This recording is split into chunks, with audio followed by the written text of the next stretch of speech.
Royaume-Uni, un député évoque la position de l'ambassadeur au Maroc sur le Sahara.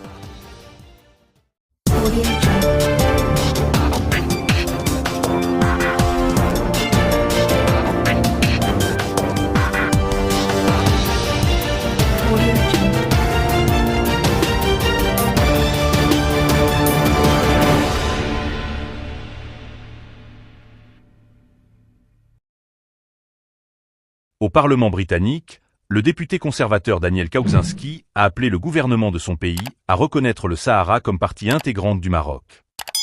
Pressant l'exécutif d'emboîter le pas aux États-Unis, il a par ailleurs souligné la position ambiguë de Simon Martins, l'ambassadeur du Royaume-Uni à Rabat.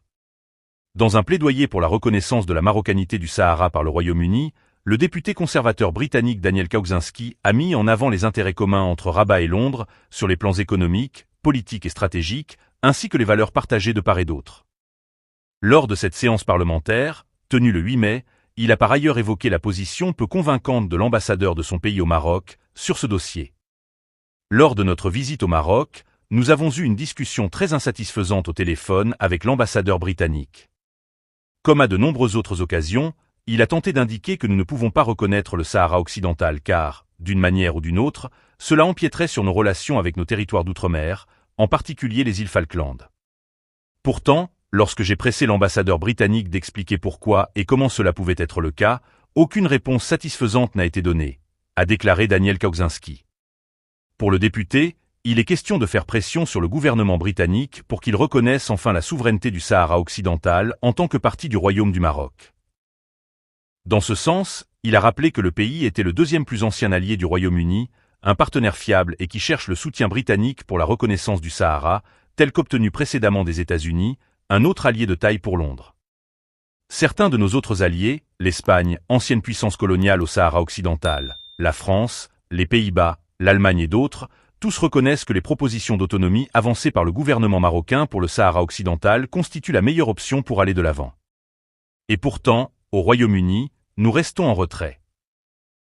Le gouvernement britannique appelait à prendre position pour les intérêts communs. Selon Daniel Kaczynski, cette position ambiguë met en péril le potentiel de coopération avancée entre Londres et Rabat, face à des partenaires concurrents comme les États-Unis, l'Allemagne ou encore l'Espagne. Dans ce sens, il a appelé la partie britannique à comprendre l'immense importance que le Maroc attache à la question du Sahara. En janvier dernier, le chef de la diplomatie britannique a été questionné sur le dossier par un autre député conservateur. David Cameron s'est alors félicité de la qualité des relations diplomatiques entre le Royaume-Uni et le Maroc, tout en affirmant qu'elles sont très bonnes. Précédemment, le député Liam Fox, également conservateur, a interpellé David Cameron par écrit, sur le même sujet. Dans cette lettre, il a appelé le chef de la diplomatie britannique à emboîter le pas aux États-Unis, à l'Allemagne ou encore aux Pays-Bas, pour reconnaître officiellement la souveraineté du Maroc sur le Sahara.